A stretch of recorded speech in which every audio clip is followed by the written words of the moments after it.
नमस्कार विद्यार्थी मित्रांनो, आजपासून आपण बी ए द्वितीय वर्ष सेमिस्टर चौथे आणि पेपर 7वा छत्रपती शिवाजी महाराज आणि त्यांचा काळ इसवी सन 1630 ते 1707 या पेपरचा अभ्यास करणार आहोत. कोरोनाची परिस्थिती असल्यामुळे आपले जे काही विद्यापीठाचे पेपर हे ऑनलाईन पद्धतीने होणार आहेत. त्या अनुषंगाने आपण जे प्रकरण आहे त्या प्रकरणाची माहिती 2 पिरियडमध्ये पूर्णपणे चॅप्टरची माहिती किंवा प्रकरणाची पूर्णपणे माहिती पाहणार आहोत आणि पुढच्या एका पिरियडमध्ये म्हणजे तिसऱ्या पिरियडमध्ये आपण प्रकरण वाईज त्यावर प्रश्न आणि त्याची उत्तरे यावर अभ्यास करणार आहोत. तर आज आपण छत्रपती शिवाजी महाराज आणि त्यांचा काळ इसवी सन 1630 ते 1707 या कालखंडाचा विचार करता बी ए द्वितीय वर्षाचा सेमिस्टर चौथे आणि पेपर 7वा हा पाहणार आहोत.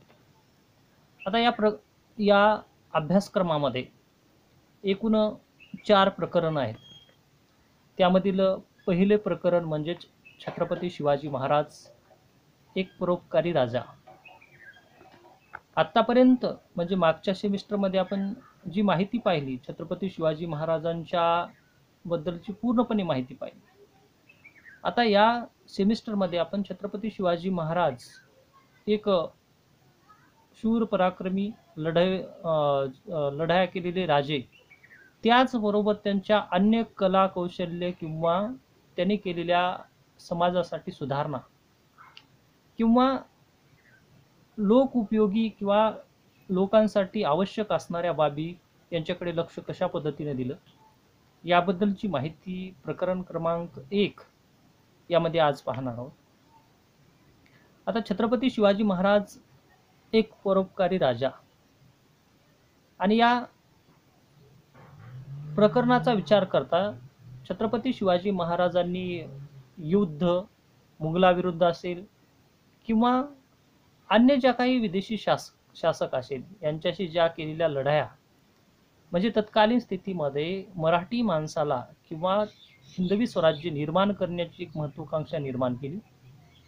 त्याचबरोबर या ठिकाणच्या सामान्य जनमानसाला सुखी समृद्धी जीवन जगण्यासाठी त्यांच्या आवश्यक गरजा असतील त्यांना योग्य पद्धतीने त्यांना राहणीमान त्याचबरोबर त्यांना विविध बाबीमध्ये एक महत्त्वपूर्ण स्थान निर्माण करण्याचं काम या प्रकरणामध्ये आपण छत्रपती शिवाजी महाराज यांनी शेतीविषयक कार्य काय केलं किंवा शेतीविषयक त्यांचं धोरण कशा पद्धतीचं होतं छत्रपती शिवाजी महाराजांचं, त्याचबरोबर पाणी व्यवस्थापन या बाबीची माहिती आपण पाहणार आहोत. त्याचबरोबर पर्यावरण विषयक त्यांचं धोरण किंवा दृष्टिकोन कशा पद्धतीचा होता आणि जमीन सुधारणा कायदा म्हणजे शास्त्रशुद्ध पद्धतीने त्यांनी केलेल्या कार्याची माहिती आज आपण प्रकरण क्रमांक 1 छत्रपती शिवाजी महाराज एक परोपकारी राजा या प्रकरणामध्ये अभ्यासणार आहोत.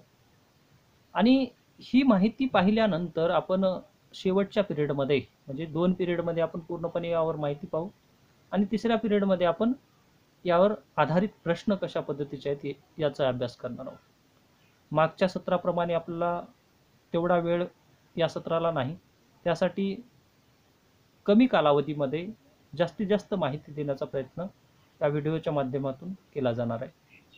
तर छत्रपती शिवाजी महाराजांच्या बद्दलची माहिती पाहत असताना आज आपण छत्रपती शिवाजी महाराजांच्या जे काही शेतीविषयक धोरण याबद्दलची माहिती पाहणार आहोत.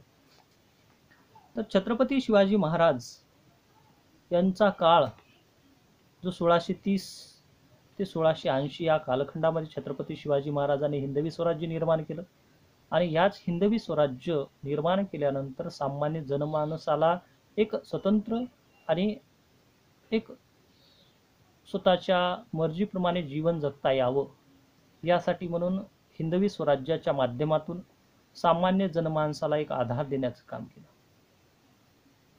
आपला भारत देश हा कृषीप्रधान देश म्हणून ओळखला जातो आणि पारंपरिक प्राचीन काळापासून शेती हे प्रमुख अर्थव्यवस्थेचं साधन म्हणून ओळखलं जातं.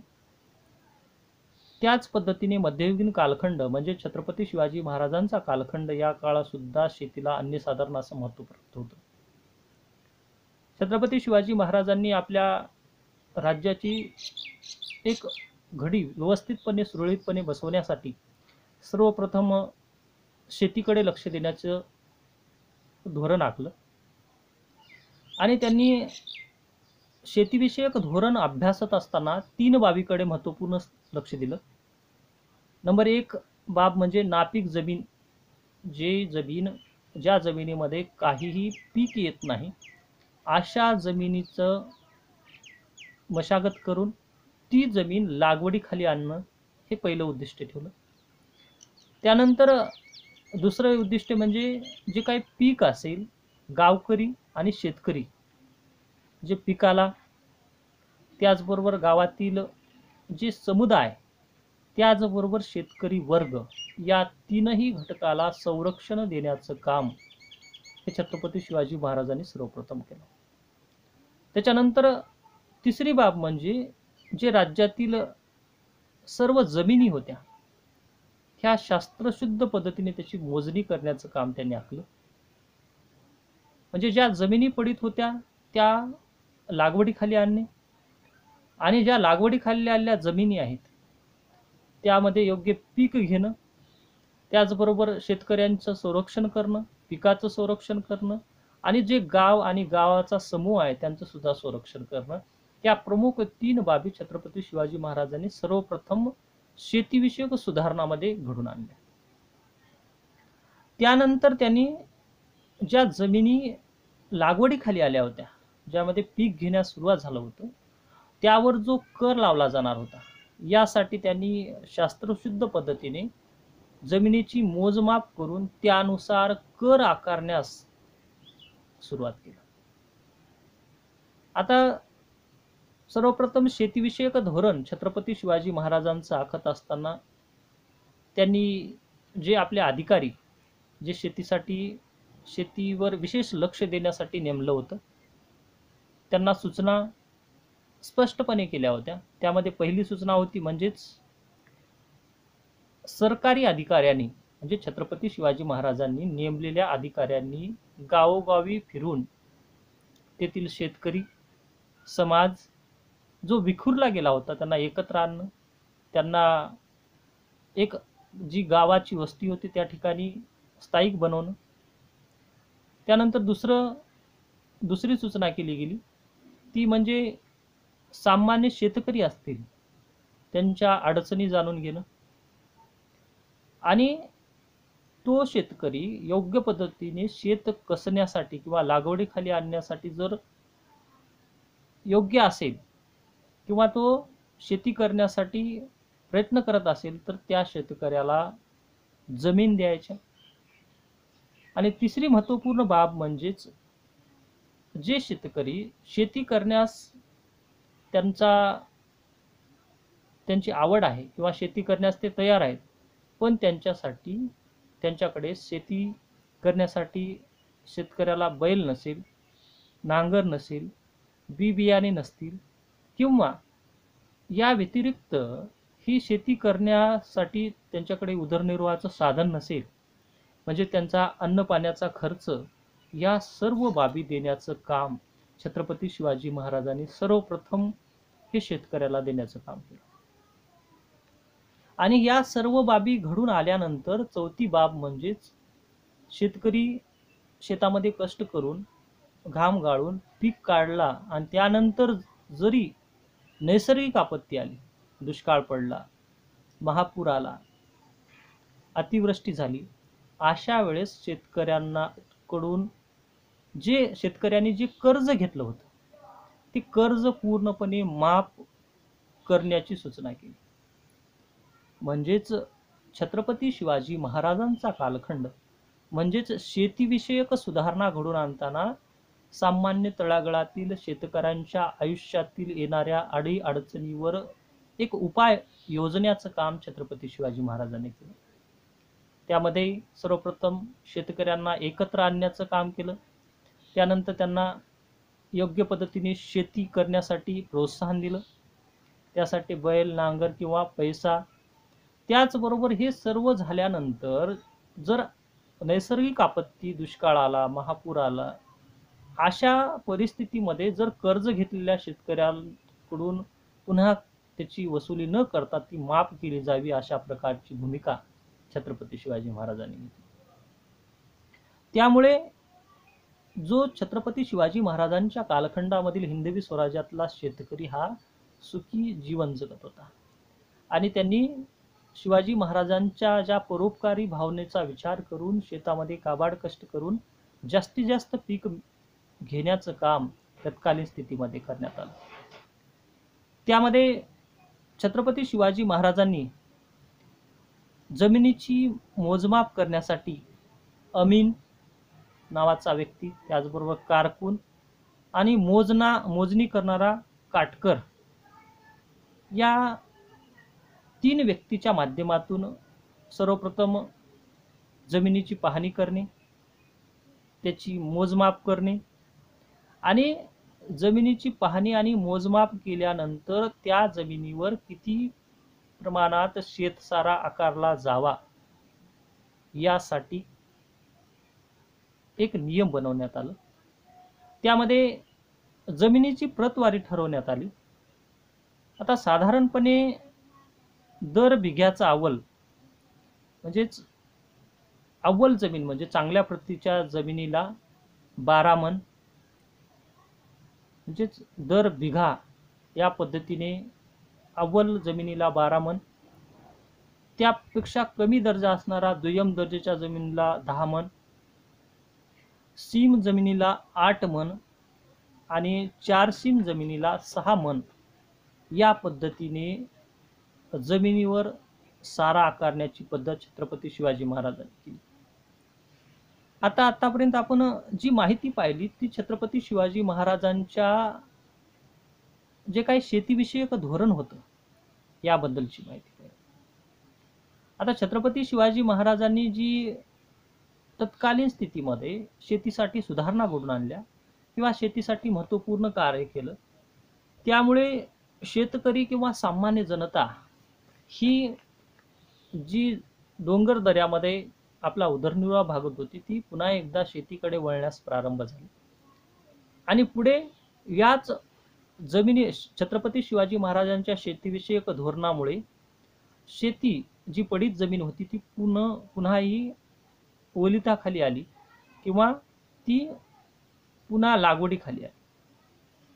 आणि त्याचाच परिणाम म्हणजे पुढे जाऊन छत्रपती शिवाजी महाराजांनी आपल्या जमिनीविषयक धोरणामध्ये वेगवेगळ्या सुधारणा घडवून आणण्याचं काम केलं.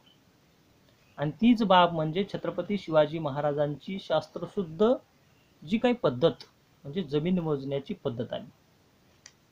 आता ती पद्धत म्हणजे कशी, तर छत्रपती शिवाजी महाराजांच्या काळा अगोदर म्हणजेच हिंदवी स्वराज्याच्या पूर्वी जी महसूल गोळा करण्याची जी पद्धत होती ही महसूल जमा करण्याची पद्धत ही जमीनदाराकडे होती. आणि ती जमीन खेड्यातील पाटील असतील, कुलकर्णी असेल,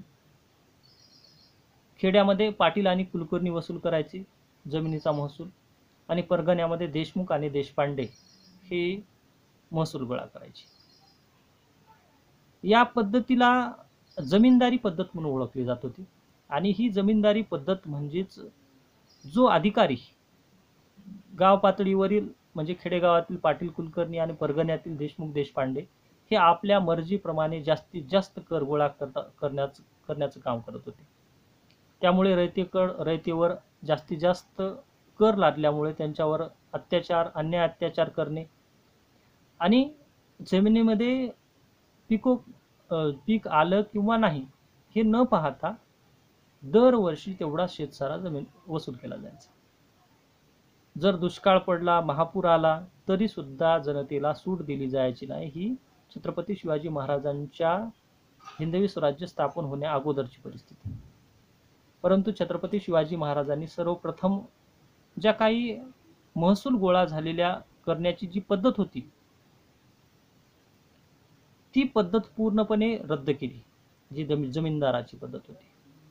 कारण त्यामुळे जे काही जमिनीचा कर वसूल करणारे व्यक्ती होते, ते जास्तीत जास्त कर गोळा करायचे आणि स्वतःकडे ठेवून घ्यायचे आणि जनतेवर अन्याय अत्याचार करायचे.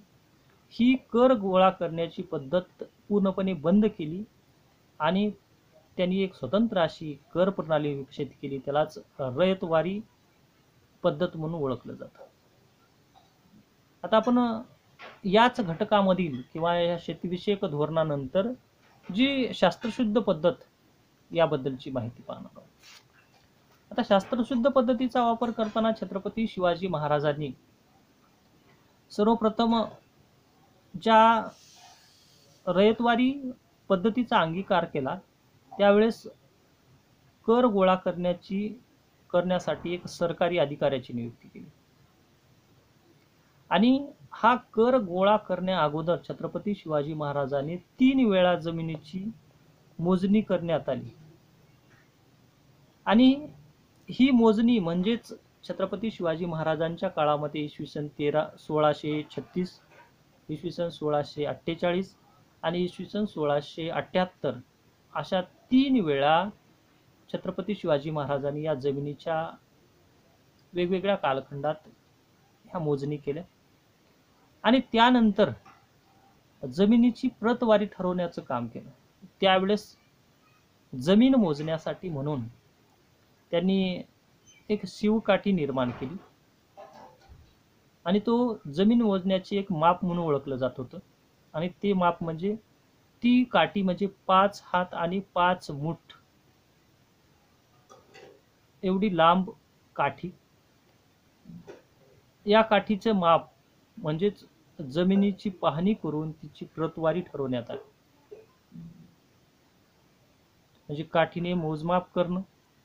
मग त्यानंतर आता या जमीन मोजमाप करण्यासाठी जी काठी अस्तित्वात आली किंवा जे तंत्र विकसित करण्यात आलं, म्हणजेच 5 हात आणि 5 मुठ जमीन ही तत्कालीन स्थितीमध्ये शेतीचे मोजमाप करण्यासाठी वापरण्यात येऊ लागलं. म्हणजे 5 हात आणि 5 मुठीच्या लांबीची अशी काठी, त्याला 20 चौरस काठ्या, या अशा 20 चौरस काठ्याचा 1 बिघा होत असे आणि 120 बिघ्याचे एक चावर होत होते. आणि छत्रपती शिवाजी महाराजांनी जी काठी निर्माण केली शेती मोजण्यासाठी, त्याला शिवकाठी म्हणून ओळखली जाऊ लागली. म्हणजे जमीन मोजण्यासाठी छत्रपती शिवाजी महाराजांच्या काळात जी काठी होती त्याला शिवकाठी म्हणून, शिवशाही काठी म्हणून ओळखली जात होती. त्याचं जे माप होतं ते 5 हात 5 मुठ लांब, 1 हात बरोबर 7 मुठी आणि 20 चौरस काठ्या म्हणजे 1 पॉइंट होतं. म्हणजेच जमिनीचं मोजमाप करण्यासाठी तत्कालीन स्थितीमध्ये या काठीची निर्मिती करण्यात आली आणि यावर मोजणी झाल्यानंतर जमिनीची प्रतवारी ठरवण्यात आली, म्हणजे जमिनीची प्रकार ठरवलं गेलं. सर्वप्रथम जो छत्रपती शिवाजी महाराजांनी नेमलेला अधिकारी चिटणीस बखरीनुसार, म्हणजे चिटणीसाच्या बखरीनुसार दादोजी कोंडदेव गोचिवडे, मोरोपंत त्र्यंबक, त्याच्यानंतर अण्णोजी दत्ता यांनी जमिनीचे मोजमाप केल्यानंतर जो अहवाल दिला त्यानुसार शिवाजी राजांनी ठरवलेल्या जमिनीचे प्रकार म्हणजे 12 पद्धतीने जमिनीचे प्रकार सांगण्यात आले. त्यामध्ये जमिनीची प्रतवारी सांगत असताना नंबर 1 ची जमीन म्हणजे अव्वल जमीन म्हणजे चांगल्या पद्धतीची, नंबर 2 ची जमीन म्हणजे मध्यम प्रवृत्तीची म्हणजे किंवा मध्यम उत्पन्न देणारी दुमदुम जमीन, नंबर 3 च्या प्रकारामध्ये जमीन होती सीम जमीन आणि नंबर 4 च्या प्रकारामध्ये होती ती 4 सीम जमीन. म्हणजे आपण जसं 1, 2, 3 असा जमिनीची प्रतवारी किंवा क्रमांक देतो, त्याच पद्धतीने छत्रपती शिवाजी महाराजांनी देण्यास प्रारंभ केला. त्यानंतर पाचव्या पद्धतीची जमीन म्हणजे बावील जमीन म्हणजेच खडकाळ जमीन. त्याच्यानंतर 6 नंबरची जमीन म्हणजे खारवट जमीन म्हणजे समुद्राच्या काठाशी असणारी जमीन. 7 नंबरची जमीन म्हणजे रहू जमीन. आणि त्याच्यानंतर नंबर 8ची जमीन म्हणजे खुरी म्हणजे दगडाळ म्हणजे दगड जास्त असणारी जमीन. नंबर 9ची जमीन म्हणजे कुड्यात जमीन. नंबर 10 जमीन म्हणजे राजपाळ जमीन म्हणजेच ज्या ठिकाणी झुडपे जमीन म्हणजे जास्त प्रमाणात झुडूप असतील किंवा जास्त जे काही झाडे असतील अशा पद्धतीची जमीन. त्याच्यानंतर 11 क्रमांकाचा किंवा दर्जा असणारी जमीन म्हणजे द्विदल धान्य, त्याला तुरवटी जमीन म्हणून ओळखली जाते होती. त्यामध्ये 2 धान्य घेतले जायचं म्हणजेच द्विदल धान्य व ताग पिकवणारी जमीन. आणि नंबर 12च्या प्रतवारी सांगणारी जमीन म्हणजे मनुत जमीन, ज्या ठिकाणी झाडाच्या मुळा असलेली जमीन. अशा प्रकारच्या 12 प्रकारच्या जमिनी या छत्रपती शिवाजी महाराजांनी त्याचा दर्जा ठरवला. आणि त्या जमिनीच्या आधारे शेतसारा तो द्रव्य रूपात म्हणजे पैशाच्या रूपात किंवा जे ज्या जमिनीमध्ये लागवड केलेलं धान्य आलं असेल त्या रूपात गोळा करण्यास त्यांनी प्रारंभ केला. आणि छत्रपती शिवाजी महाराजांनी शेतसरा वसूल करताना जमिनीची जी प्रतवारी आहे त्याचा विचार करून जमिनीची एकंदर जे काय उत्पन्न आहे